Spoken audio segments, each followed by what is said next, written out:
pembelajaran. Oke, sebelum perkuliahan hari ini kita mulai, marilah kita berdoa terlebih dahulu. Semoga Allah memberikan kemudahan dan keberkahan dari ilmu yang kita pelajari pada hari ini.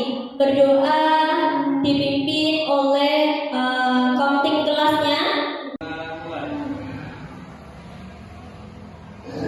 Berdoa selesai.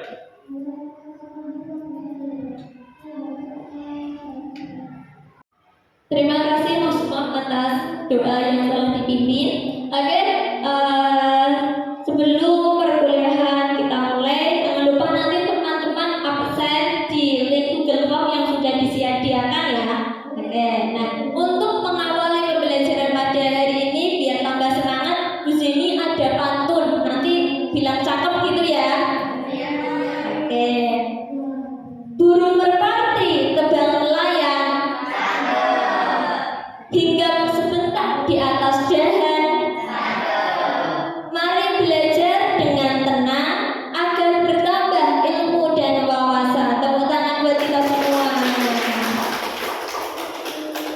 Baik teman-teman, sudah semangat, kita langsung ke materi ya. Siap? Siap. Siap.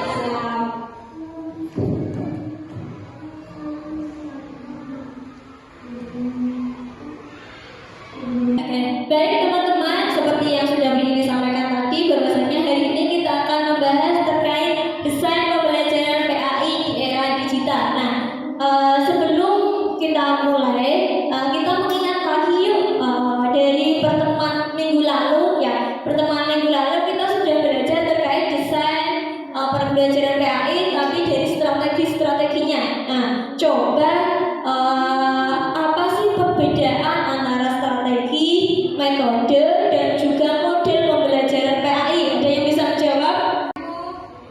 Strategi pembelajaran adalah rencana atau pendekatan umum yang digunakan oleh guru untuk mencapai tujuan pembelajaran secara efektif dan efisien. Sedangkan metode pembelajaran yaitu cara atau teknik yang digunakan saat proses pembelajaran berlangsung, seperti gerakan, diskusi, tanya jawab, verifikasi, dan lainnya. Sedangkan model pembelajaran adalah kerangka atau pola pembelajaran yang tersusun secara sistematis dari awal sampai akhir pembelajaran. Misalnya, problem based learning, project based learning, dan cooperative learning. Bagus sekali. Jadi itu tadi kita mengulas lagi dari pertemuan sebelumnya untuk mengingat dari strategi pembelajaran PAI. Nah, kita lanjutkan ya pada desain pembelajaran PAI di era digital saat ini. Nah, untuk tujuan pembelajarannya adalah satu, mahasiswa mampu memahami perencanaan pembelajaran. Yang kedua, mahasiswa mampu memahami susunan pembelajaran PAI. Dan yang ketiga, mahasiswa mampu mendesain perencanaan pembelajaran PAI berbasis ilmu teknologi. Nah, ini pada slide berikutnya Bu Yini menampilkan sebuah gambar ya. Coba ada yang bisa menyampaikan pendapatnya enggak dari gambar yang Bu Yini sampaikan? Saya Bu. Oke, silakan. Analisis saya, gambar tersebut menjelaskan bahwa pembelajaran PAI harus mampu mengikuti perkembangan zaman dan teknologi digital tanpa meninggalkan nilai-nilai Islam. Guru dituntut lebih inovatif dalam mengajar agar pembelajaran tidak membosankan. Nah, betul sekali. Jadi lanjutkan. Nah, sebenarnya ada berapa sih komponen-komponen utama dalam desain perencanaan pembelajaran PAI? Nah, di sini diringkas ada 3 komponen utama dalam desain perencanaan pembelajaran PAI. Nah, yang pertama adalah perencanaan, yang kedua adalah pelaksanaan, dan yang ketiga adalah evaluasi. Nah, ketiga hal ini adalah komponen penting dan komponen utama dalam rangkaian perencanaan pembelajaran. Nah, kemudian kita menuju ke perencanaan. Yang pertama adalah analisis kebutuhan siswa. Jadi seorang guru sebelum merencanakan pembelajaran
Kemudian yang kedua adalah penggunaan gamifikasi dan tantangan harian. Nah, saat ini pasti ya, maksud tadi di saat ini tidak mungkin terlepas dari yang namanya gamifikasi pasti. Nah, bagaimana kita seorang guru itu bisa mengemas pembelajaran dengan menggunakan gamifikasi? Nah, mungkin bisa menggunakan motivasi aplikasi yang bisa dipakai menggunakan dari media smartphone. Nah, kemudian yang ketiga adalah pendekatan blended learning. Nah, pendekatan blended learning adalah penggabungan antara tatap muka dengan daring atau online. Nah, ini bisa menambah semangat ataupun menambah variasi pembelajaran, tidak hanya monoton begitu saja, tapi bisa menggabungkan antara tatap muka dan juga online. Nah, kemudian di tahap akhirnya adalah evaluasi. Nah, yang pertama adalah evaluasi formatif dan sumatif, kemudian penilaian autentik berbasis kinerja, dan juga refleksi guru dan umpan balik siswa. Nah, untuk evaluasi formatif dan sumatif itu bagaimana? Nah, di sini nanti dilakukan selama proses pembelajaran, bagaimana pemahaman siswa itu lengkap. Nah, bisa melalui kuis, mungkin bisa melalui tanya jawab, atau bisa melalui umpan balik secara langsung. Kemudian untuk penilaian autentik berbasis kinerja. Nah, ini nanti untuk melihat bagaimana penerapan PAI itu bisa memberikan dampak-dampak dalam keharian siswa. Nah, kemudian yang ketiga adalah refleksi guru dan umpan balik siswa. Nah, refleksi guru ini nanti adalah evaluasi terhadap efektivitas pembelajaran, bagaimana guru itu bisa menyampaikan umpan balik. Nah, selanjutnya kita sesi diskusi ya, kita akan diskusi bersama. Nah, diskusi bersama ini nanti Bu Zeni buat menjadi 3 kelompok. Nah, kelompok yang pertama Bu Zeni mau Mbak Zuzi sebagai ketua. Oke, siapa yang mau satu kelompok dengan Mbak Zuzi angkat tangan?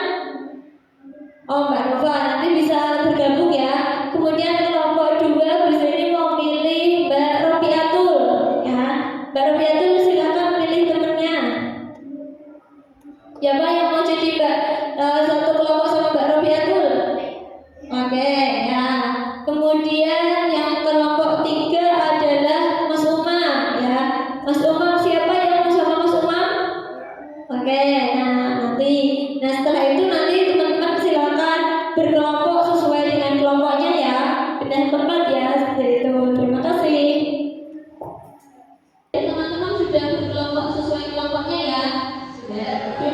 Nanti untuk mencari referensi mahasiswa juga bisa mengambil referensi dari penelitian Bu Zeni yang ada di sini. Nah, ini ya, nanti bisa dijadikan sebagai referensi teman-teman dalam menyusun tugas pada hari ini.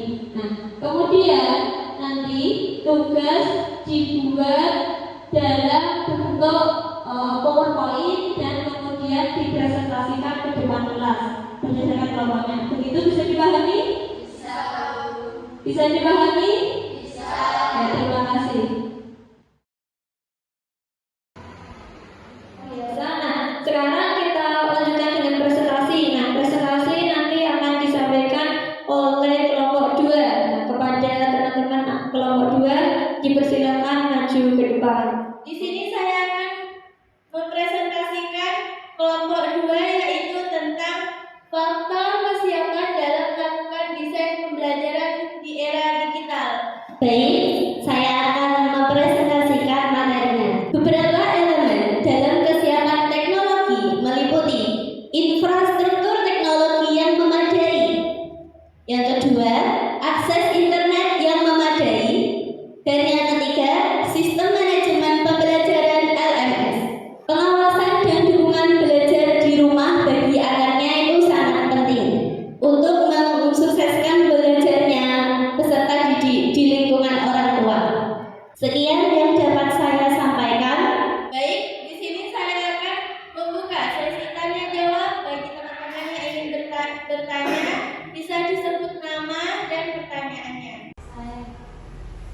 Pertanyaannya, menurut kalian digital dapat dikatakan berhasil? Terima kasih. Baik, saya akan menjawab pertanyaan dari Mbak Susi. Dapat dikatakan berhasil apabila peserta didik berkembang sesuai dengan era digital, di mana peserta didik mudah untuk memahami dengan baik. Cukup.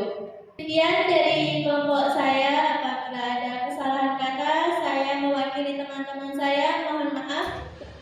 Itu tadi pembelajaran pada hari ini. Sebagai penutup, begini mau kita mahasiswa menyampaikan kesimpulan yang didapat pada pembelajaran hari ini. Siapa yang bisa menyampaikan? Oke, silakan. Oke, kesimpulan yang saya dapatkan adalah keberhasilan pembelajaran digital tidak hanya bergantung pada teknologi, tetapi juga pada strategi, metode, dan kemampuan guru dalam mengelola pembelajaran yang aktif dan interaktif. Sekian, terima kasih. Berikan tepuk tangan. Baik, nah itu tadi kesimpulan pada hari ini. Nah selanjutnya akan disampaikan tugas. Nah, jadi kelanjutan dari materi hari ini tugasnya adalah nanti besok teman-teman yang mencari beberapa model-model pembelajaran PAI di era digital, baik itu dari strateginya, kemudian dari media pembelajarannya, sumber belajarnya, yang bisa dipraktekkan nanti membuat media pembelajaran berbasis IT gitu. Ya, jadi teman-teman nanti bisa searching, mencari referensi tersebut, yang akan kita jadikan pembelajaran untuk pertemuan berikutnya. Bisa dipahami ya? Bisa. Terima kasih untuk hari ini, teman-teman. Ya, semoga apa yang kita pelajari pada hari ini bernilai ibadah dan bermanfaat untuk diri kita sendiri dan juga untuk masyarakat sekitar kita. Kita tutup dengan membaca hamdalah bersama-sama. Alhamdulillah, tepuk tangan untuk kita semua. Wallahu muwaffiq ila aqwamit thoriq. Assalamualaikum warahmatullahi wabarakatuh.